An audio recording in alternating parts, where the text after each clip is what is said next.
warning for anybody who is watching this. We're going to try to avoid all the major spoilers, but we're going to be doing our review on Mortal Kombat 2021 because obviously it's the newest, hottest movie out right now. I say spoiler warning because we can't not talk about this movie and not have something slip up. Like we won't talk about, I don't know, like I don't even really know what we can, and like it's just spoiler warning. That's all. I'm just going to consciously try to avoid ruining anything that while I was watching, I felt like I would hate it if somebody ruined this for me. Yeah, absolutely. And I mean, this movie's been a long time coming, and I'm actually really surprised that they were greenlit to do it, considering how much of a colossal failure Annihilation was. But this movie has its own unique style. They pushed the R rating as far as they could without really going into an NC-17, which would have been really bad for them because all the streaming devices wouldn't be able to put them on or anything like that. So let's just get into it. I thought this was a great movie. Like I will stick with my 9 just because they're like, it's a fan service movie. The director of the movie did say that this was going to bring new fans. I really didn't see that. Like, if you don't know any of the lore of Mortal Kombat, you're not gonna watch this movie and be like, I know exactly what's going on. I think that's one of the reasons that they introduced this new character, Cole. Yeah. To try and allure, like bring in the new fans. To me, Cole and Raiden were the weakest characters in the entire movie. But Cole was just like this, and nothing against the actor who portrayed him, Louis Tan. Yeah. He was working with what he was given. He did have some pretty cool fight scenes, but it was just this generic character that was thrown in, an original character that was thrown into this beloved franchise with all these crazy, insane characters. And he just felt out of place. So let's just get into it. Clayton, I know you just watched it a couple days ago. It was fresh on your mind. I saw it on Friday.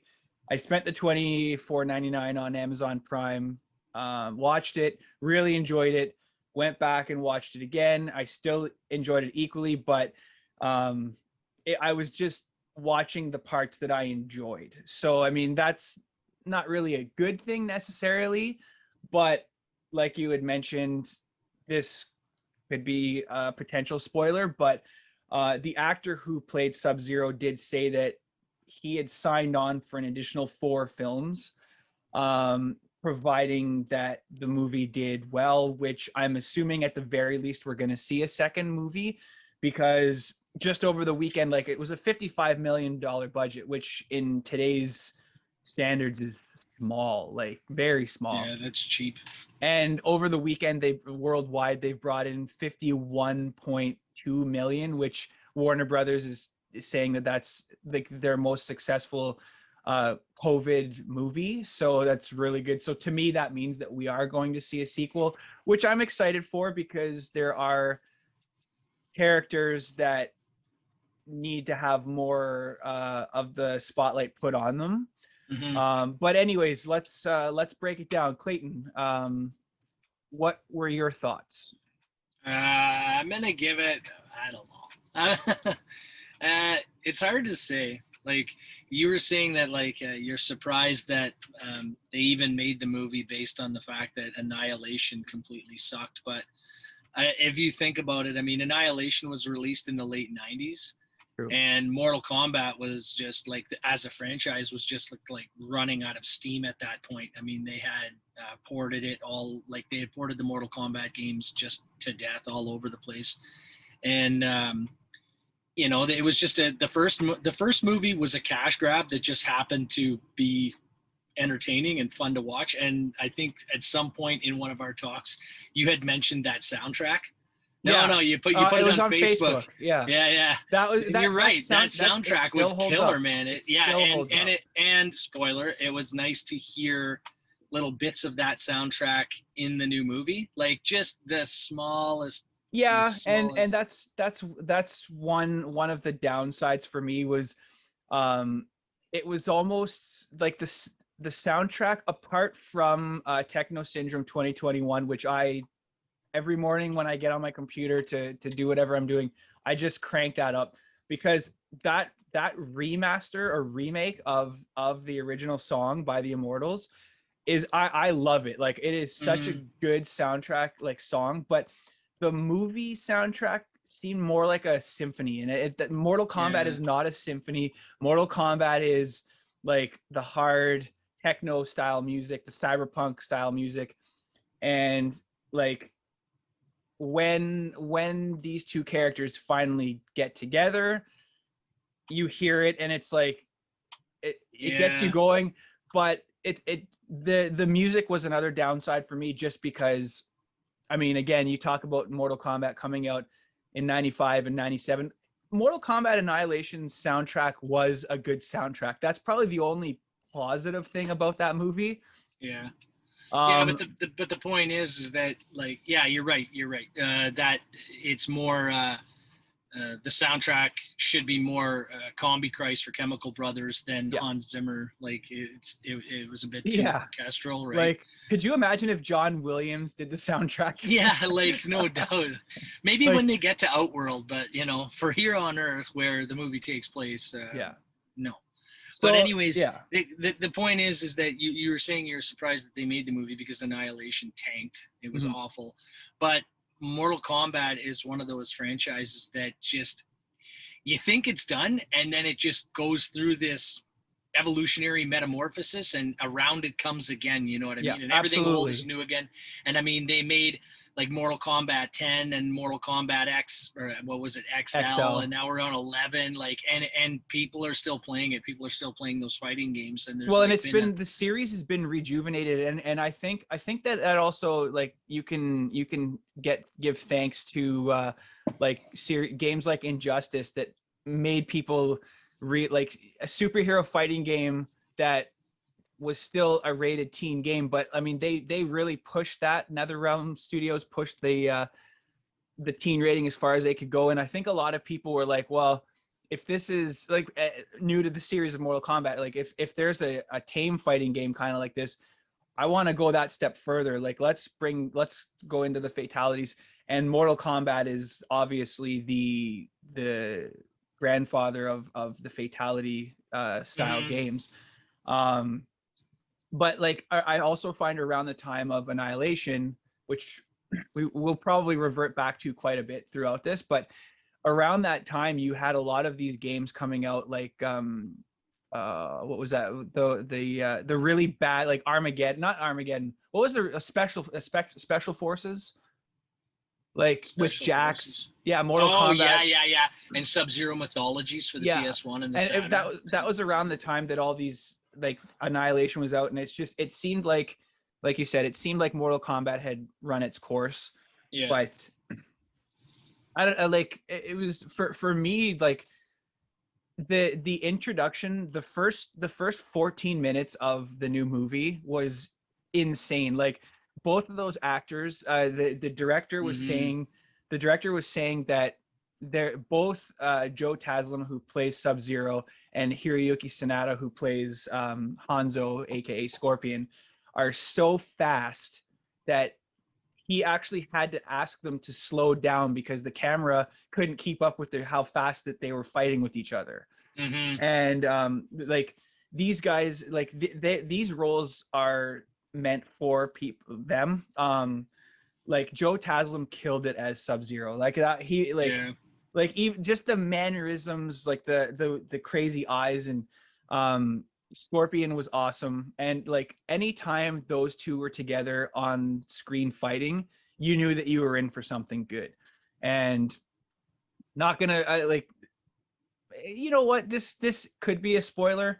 Scorpion's on the poster, obviously. Should he have been on the poster? Clayton, do you think Scorpion should have been on the poster with the amount of screen time? I think that it's hard, like, yeah, no, You can't do this without not having some Well, spoilers. the thing is that like it's not a big secret that there is a I don't want to say just intense because that kind of downplays it, but there is a life and death rivalry between Sub-Zero and Scorpion. There always has been since Mortal Kombat 1. I mean, like right away in the little booklets that we used to get with the console games, it was well established that Sub-Zero and Scorpion were bitter enemies. And they sort of took that tribal knowledge, that common knowledge about that rivalry, and they inserted that in right to the core of the narrative. So Sub-Zero and Scorpion on the cover of the movie is kind of, yeah, it was not going to be a big secret. Like if they would have put like Liu Kang on the cover or something, then you know what I mean? Like you would have gone into it expecting, oh, well, like he's going to be the big guy. But there's all of these stories surrounding all of these other characters. But at the heart of the narrative, it's Scorpion versus Sub-Zero. Yeah. So I feel like it was good. Yeah. And I mean, and like, it's true. And that's what Mortal Kombat has been. Like, lately the shift has been the focus has been shifted to Liu Kang from Mortal Kombat 9 and on, like Fire God Liu Kang and all this stuff. That was I was kind of disappointed to see that Liu Kang was basically pushed off as a side character in this, because the series does revolve around him. And I mean, to me, the absolute star of the movie was Kano. Like, you fucking beauty. Yeah, exactly. And Kano wins, and he rips like, it's just Kano wins. You fucking beauty. Like, I mean, where he got his arcana was kind of cringy, because like he pushed, like that's the kind of character he is, but he pushed the racism so far, and it was like obviously it's a movie, and but it's just like your typical machismo guy, like got mad because they wouldn't give him the last egg roll. He just went on this tirade about them being Asian, and I was like, oh my god, dude. But I kind of like that they didn't really hold his character back, and they let Kano be Kano. And as a result of that, we ended up with a character that stole every scene he was in. Yeah. And I personally, I liked it that they did that. If like taking it out of the box for a minute, one of the biggest problems I had with Black Panther was the fact that what's his name, the South African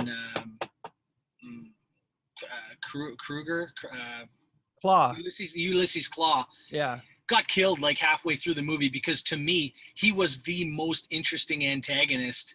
But he was he was in Age of Ultron, so he was. Yeah, I loved his character though. He was awesome. He was totally awesome, and then they killed him off. And then in this one here, they let. Spoiler alert for those of you that haven't seen Black Panther.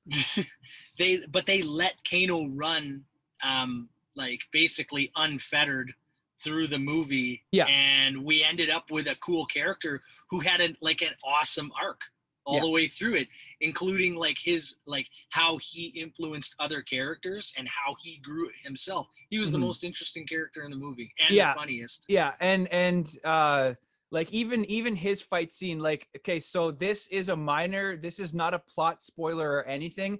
This was one of the laugh out loud moments to me, is when he was training against Liu Kang, and Liu Kang kept doing the same kick on the ground. The sweep kick. And Kano's like, is that the only move you know? And it's like, that's how people won with Liu Kang, was just this kick.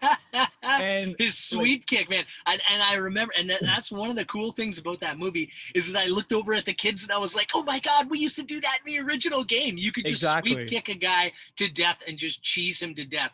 Because there was that split second where they were still getting up, but they were vulnerable to another sweep. And the sweep animation was fast enough that you could just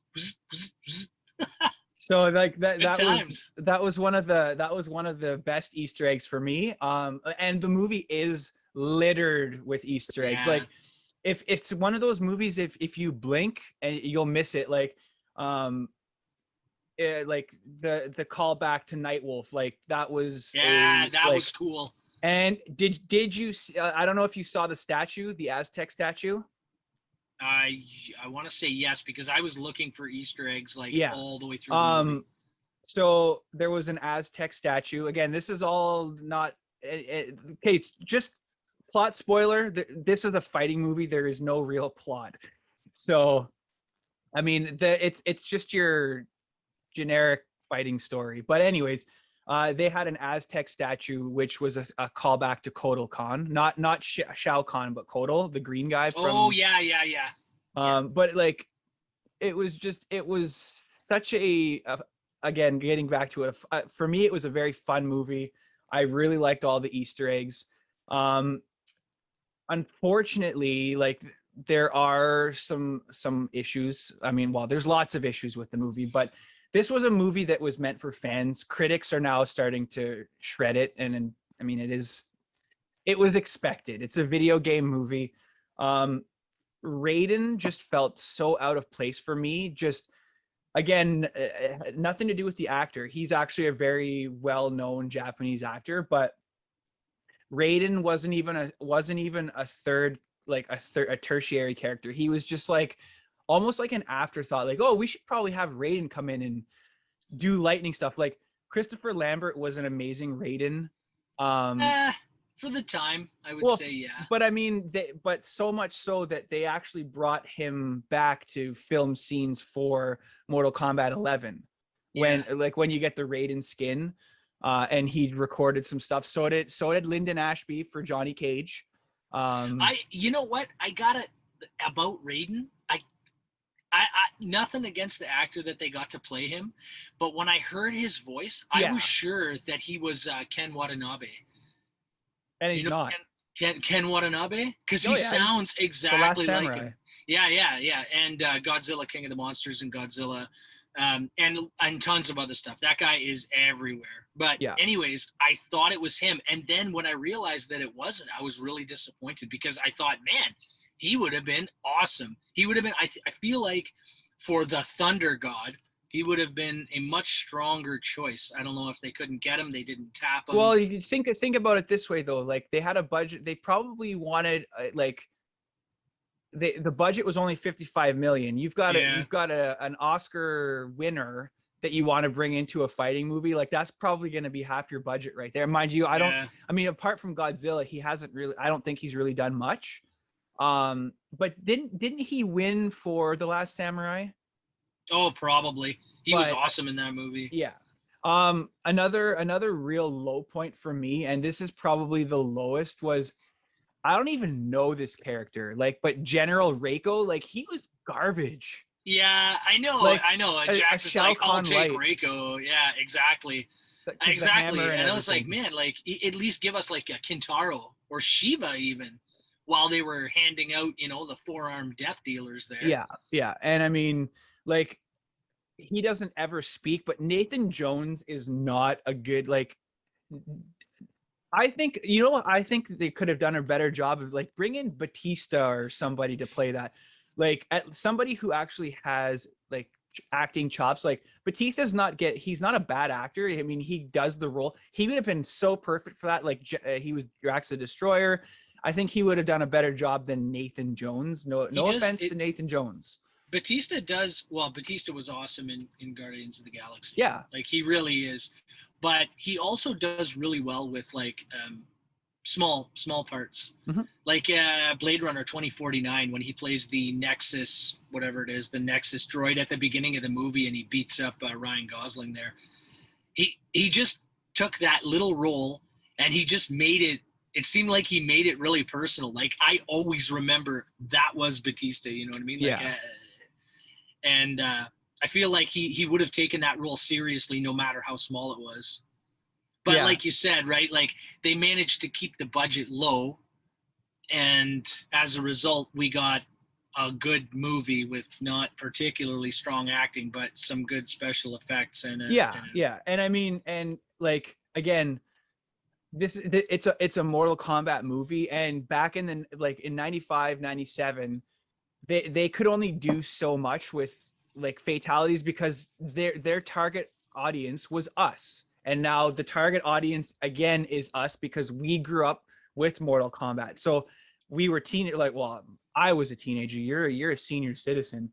Actually, I wasn't a teenager. I was 9. So like they wanted the teenager era for Mortal Kombat. That was the whole thing. Arcades, Yeah. Mortal Kombat. But what I found another not necessarily an issue, but a low point was the human to human fight scenes were amazing, but it was when they did the CGI. And you know what I will say, for a fighting fantasy kind of movie, there wasn't nearly as much CGI as I was honestly expecting.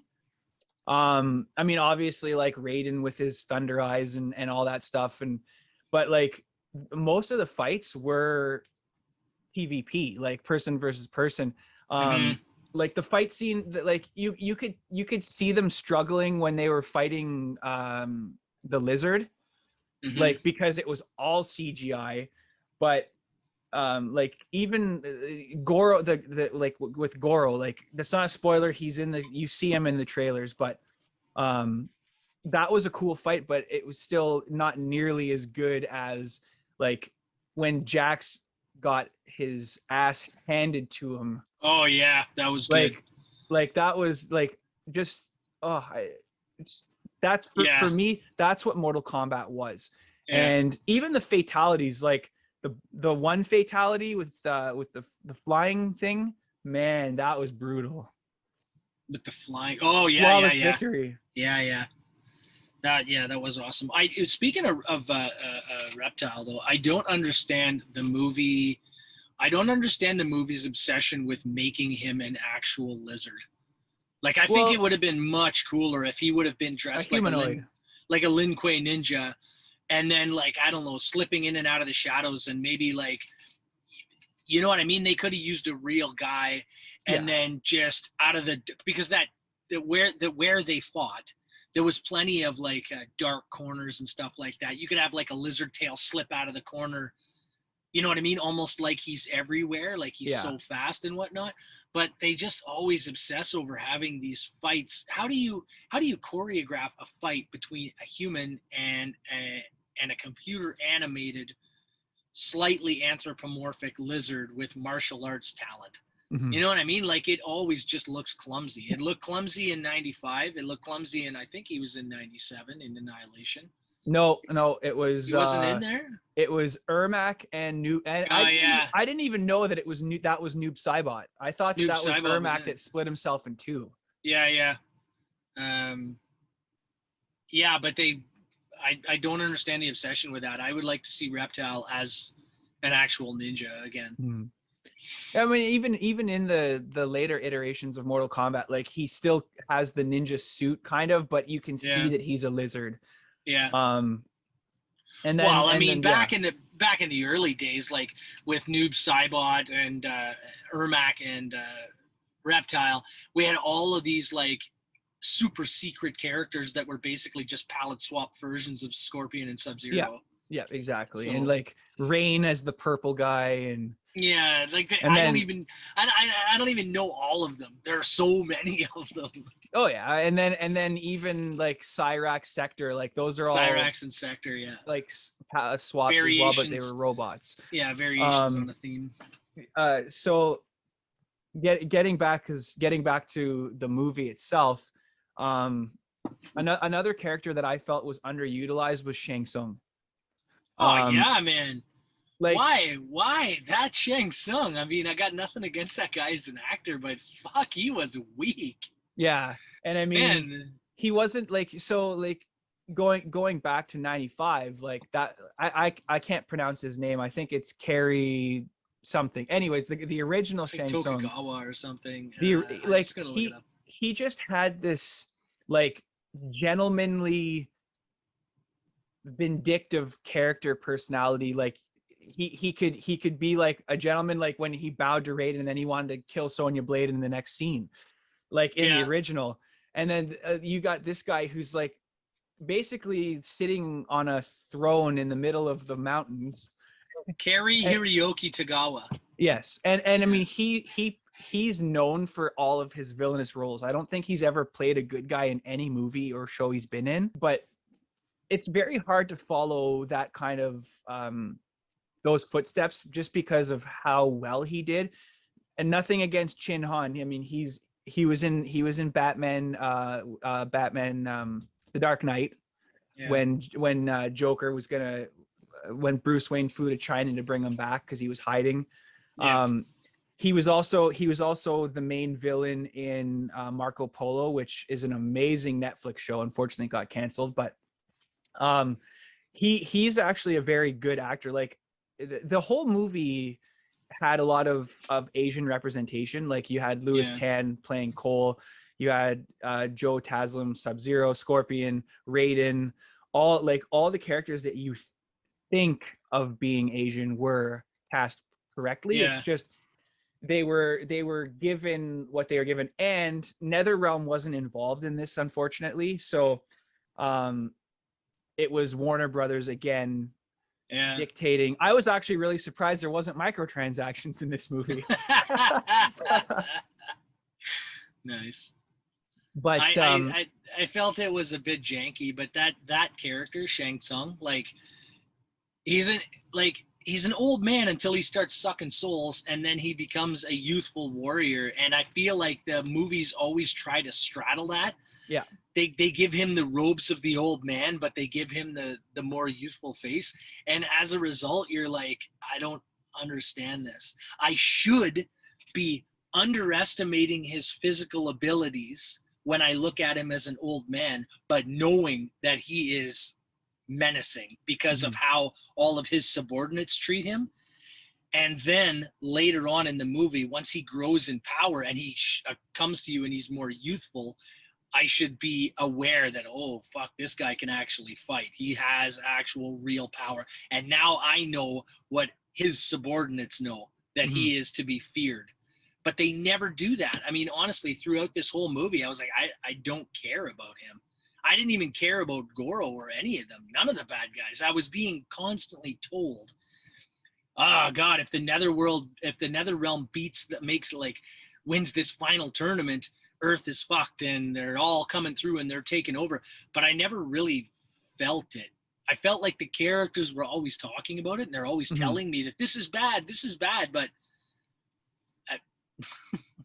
yeah, and I mean, and it's true. And like the only villain that I until he talked, I really liked Cabal. But Cabal had way too many talking roles, and he didn't, like, when he talked, he has a mask on. Yeah. His voice should be more like Darth Vader-y to me. Like it was, I don't know, but it's just like I like that final scene with him. But I think that they were trying to make a evil Kano. I mean, Kano's already evil. That's the thing. I don't understand what Cabal was doing there. I don't understand what he brings to the story as a major character because, and how do I say this without spoiling anything? They build up this rivalry between Kano and Cabal, and then it ultimately turns out to be nothing. It just fizzles. Yeah, it just turns out to be nothing. I would have much rather seen a rivalry between somebody who is going to be in all of the subsequent movies, or at least a couple of them, because they could use the resolution of that character arc as a major plot point in one of the movies going forward, rather than just tie everything up with a neat little bow at the end of this movie and then tell us that there are still events to be dealt with in the next movie. Yeah, exactly. They basically introduced all of these characters, tried to make us care about them, and then thinned them all out. It's like Avengers, Marvel, Civil War there, or not Civil War, Endgame, No, not Endgame. Fucking Ultron. Thanos. No, Thanos. There, Infinity War.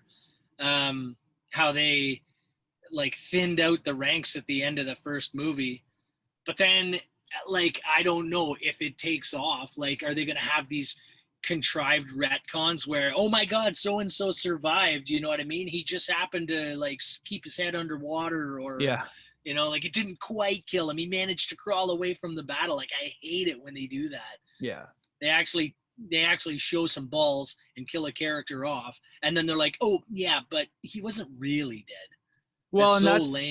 that's one thing that actually kind of worries me. I mean, obviously, Sub-Zero, like, is the original Sub-Zero does become Noob Saibot, so we have that to look forward to for potential future sequels, because he gets resurrected. So with him getting resurrected like that, that leads me to believe that there's going to be another character who's going to be making a presence. Yeah, his son.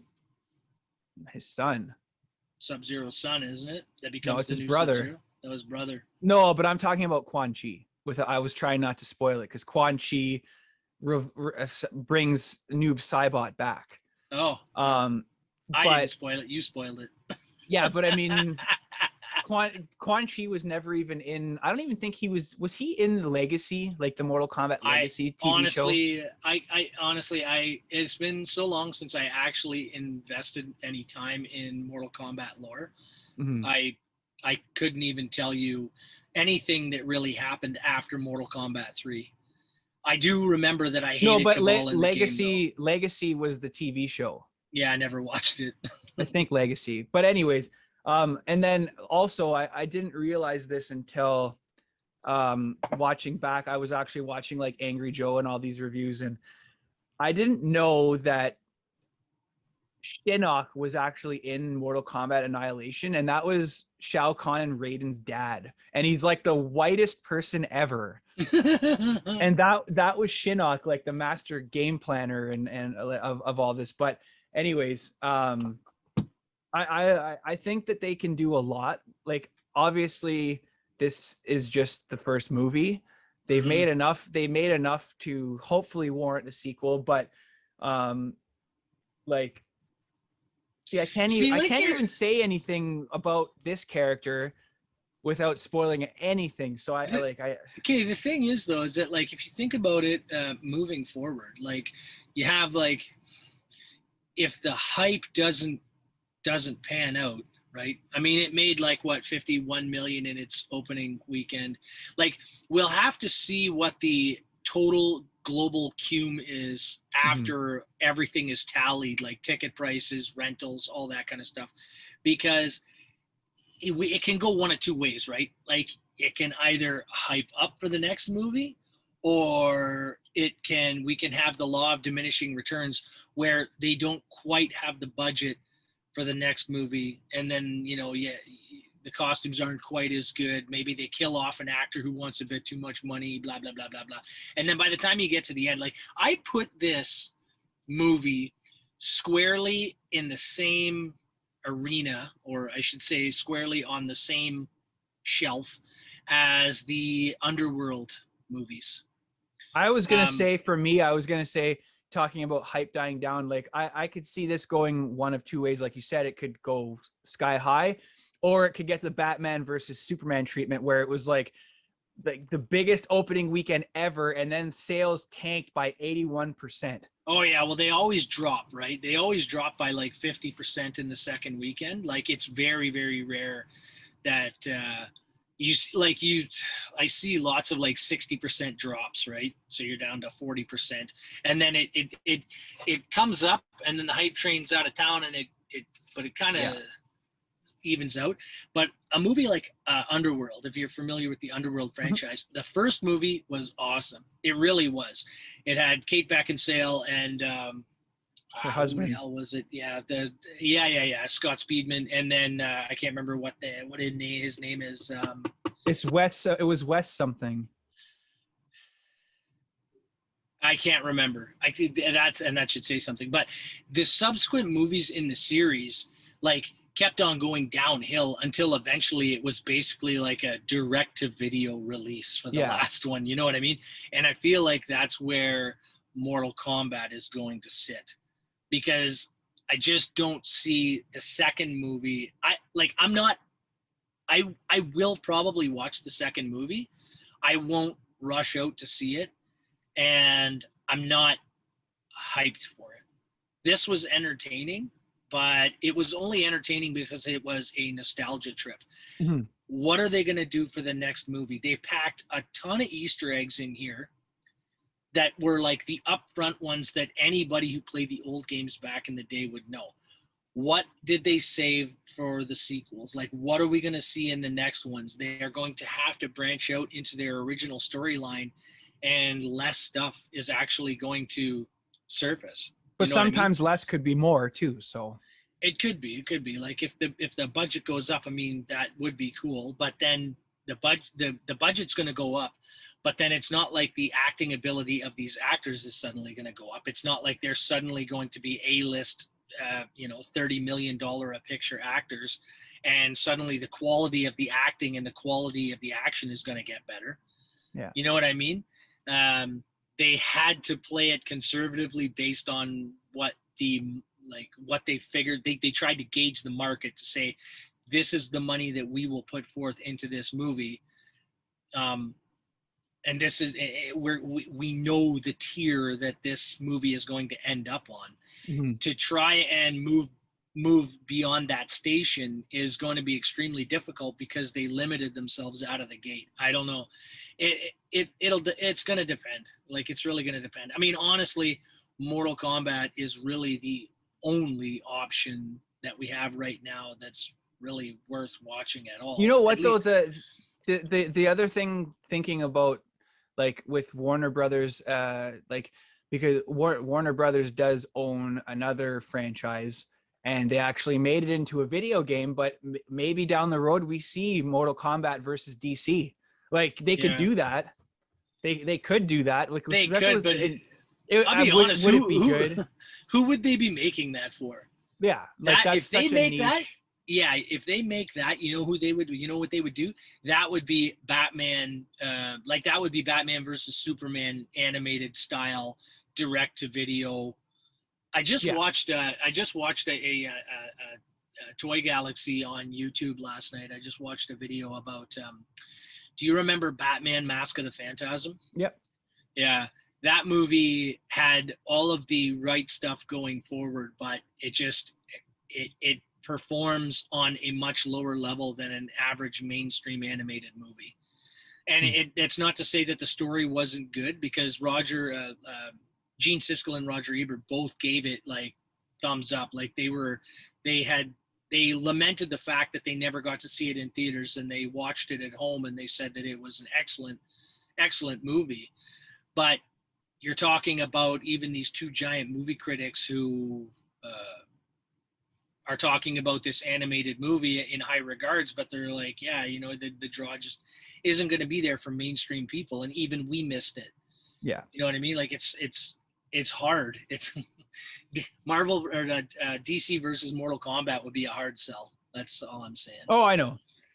So I think what we should do is, since we're still on this topic, is pause this one and then do a complete spoiler episode, which I'll release later, if you have time for that. What time is it? Can we do it tomorrow?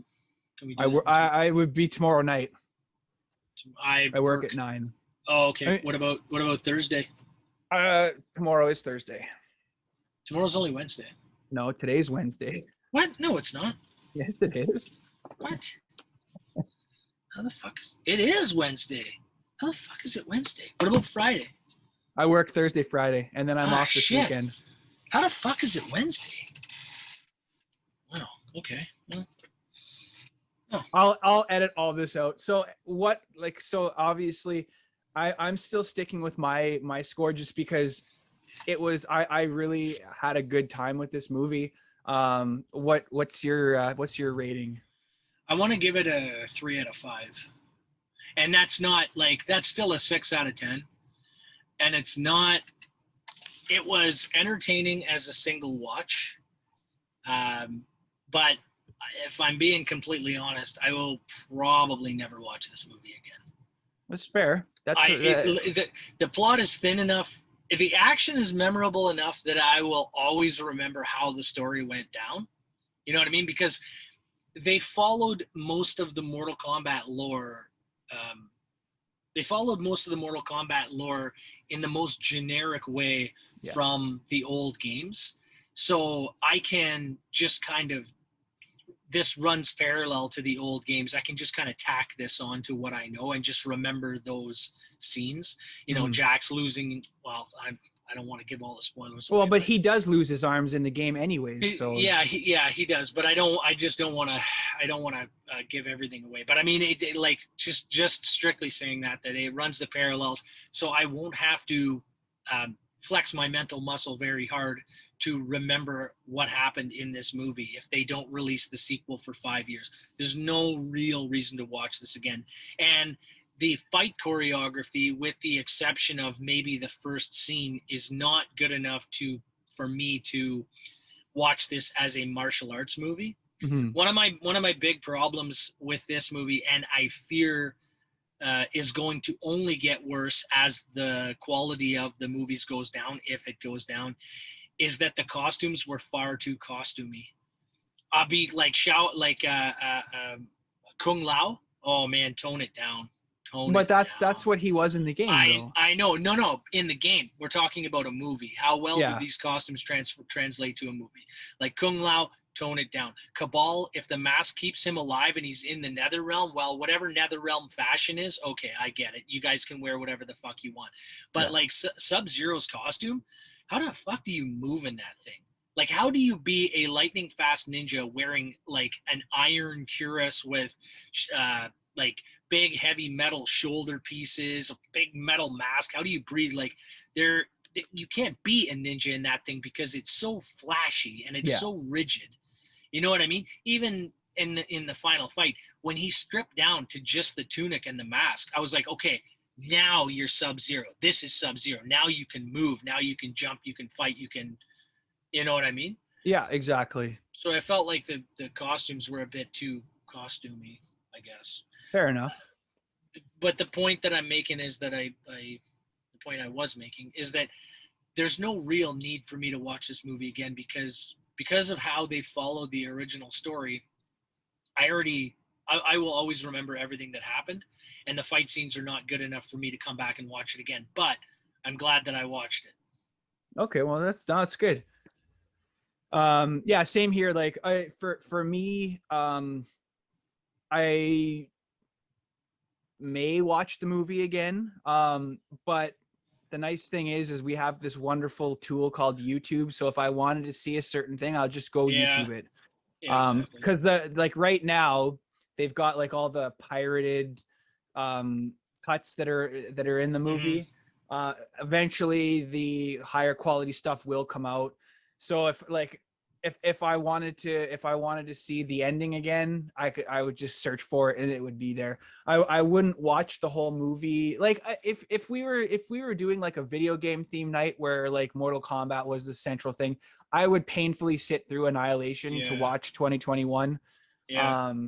But other than that, like to sit alone by myself, like that's what I did. Is I watched it in my basement. Just it's not a movie for like a 9-year-old to me to watch. Like my daughter wouldn't like it. Like she wouldn't like seeing people getting like blown to bits or cut in half or And you know, like I'll be honest though, that like there's a couple other things that are wrong with this too. Like the pacing was weird. Like it felt like they were just gearing up for the big fight there at the end, and then all of a sudden we got nothing. Yeah. You know what I mean? Like and as much as like the martial arts wasn't top notch for most of it. Mm-hmm. It wasn't top notch, and you had mentioned that you called it talking combat because there's so much talking. I most of the way through the movie, I was thinking to myself, man, Why are they trying to cram all of these character arcs into a single movie, gambling on it doing well or not doing well? Why not? Why didn't they put this on a streaming service? They had the budgeted actors for it. Why didn't we get like a 10-episode limited series on Netflix or Hulu Hey, or they did Amazon it. They Prime did or it with whatever? WandaVision and Falcon and the Winter Soldier. That's what I mean. Like, because if you are not going to give me AAA list, top tier martial arts combat, and you're trying to sell me on the drama and the interplay between these characters, bring on a couple of writers from, I don't know, Game of Thrones or something dramatic where there's lots of twists and turns, and then stretch it out. Make Kano make Kano like the running nemesis for Sonya and Jax all the way through the first season. You know what I mean? Yeah. The battle between Shao Kahn, Goro, and Raiden, and you know what I mean? Like all of these, because there's all kinds of rivalries in that. Like they should have just stretched it out. They should have.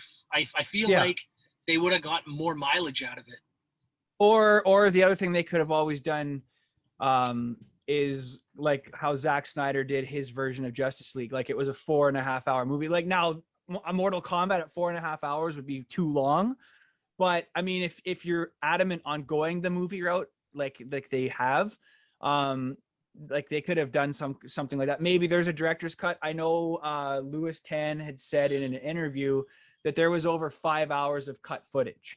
So yeah, but cut footage doesn't necessarily equate to cut plot. No, exactly. But I mean, like were there additional scenes that were filmed to give it a potential NC-17?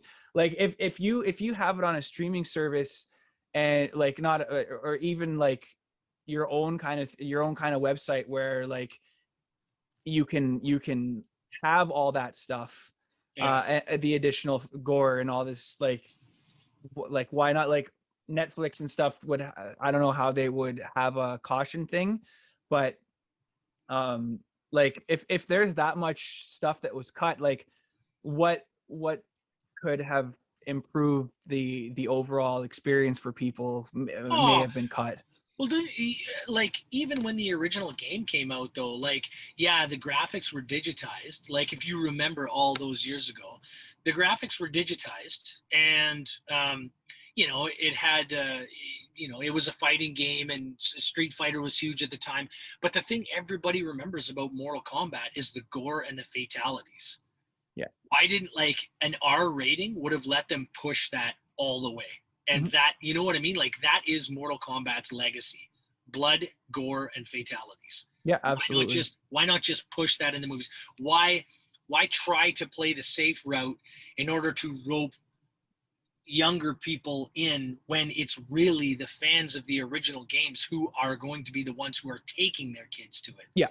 You know what I mean? Like Deadpool did awesome. Just putting it out there. You know what I mean? Nobody cared. Like, Ryan Reynolds is like, hey, you know, this is a R-rated movie. Don't take your kids to this movie. People did it anyways. And kids love Deadpool. The kids these days are not the same as the kids when we were kids, when the PMRC was, you know, putting explicit label lyrics on CDs and stuff like that. Like these kids can handle gore.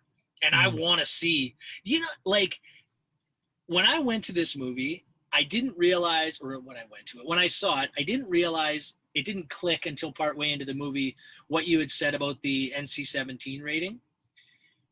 Did you watch the last Rambo movie? No. Oh, dude.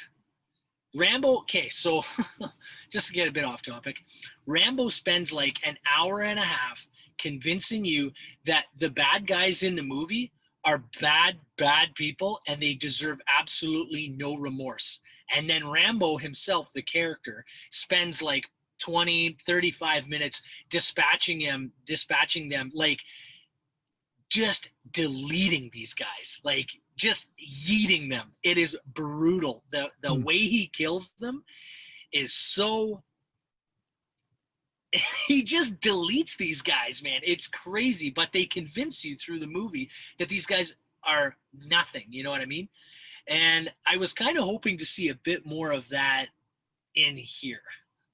Like, I knew that there wasn't necessarily going to be a tournament, so Netherworld could have thrown a whole bunch of like nameless guys into this, and we could have had some fight scenes where people just got absolutely brutalized. And I thought that would be cool. Reiko did get pretty brutalized. Oh yeah, but that's like, man, I'm telling you, if you got to watch that last Rambo movie, you watch that, and I'm telling you, I never liked it. I just. Yeah, but he's not.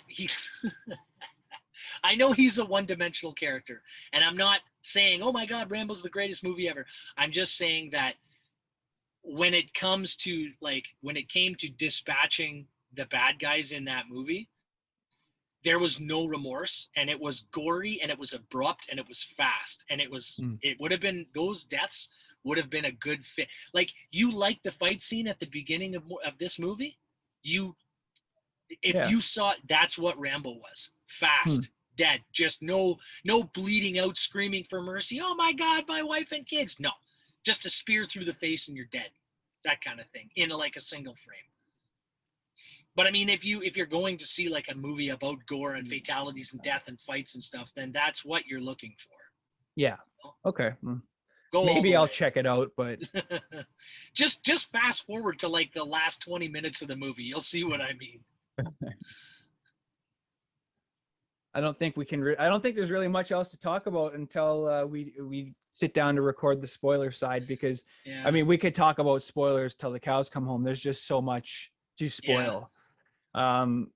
Doing a spoiler light or a non-spoiler episode on a movie that you say one wrong thing and the whole plot just unravels. You have to be careful. But I mean, hopefully I didn't tick anybody off with the sweet kick that Liu Kang does. Like, it doesn't, these kind of things don't really affect anything with the movie at all. No. It was just, they're just nice Easter eggs to see. And one more point that I will make, another Easter egg, was the amulet.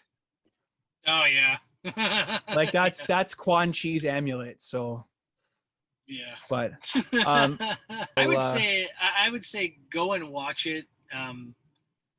Just don't expect it to be like the next Lord of the Rings. I know they're making 4 more parts. Come on, really? Not Lord of the Rings? They're planned on making 4 more parts. But just watch it and just kind of enjoy it and just go along for the ride, basically. Yeah. It's a fun ride. It's just like there's some things in it that are obviously, just don't stop to think about it. That's all. Yeah. Don't pause it and be like, that's not physically possible to do that. People can't shoot lightning out of their fingers. Yeah, they should have just called this movie Mortal Kombat: Suspension of Disbelief. We'll record a spoiler episode maybe once Adam watches the movie. Yeah, let's do that. Yeah. And but for now, we'll sign off. It's the honey-do list is being messaged to me as I speak, so it is time to get on with real life. Yeah. All right. Well, thanks again, and take care, man.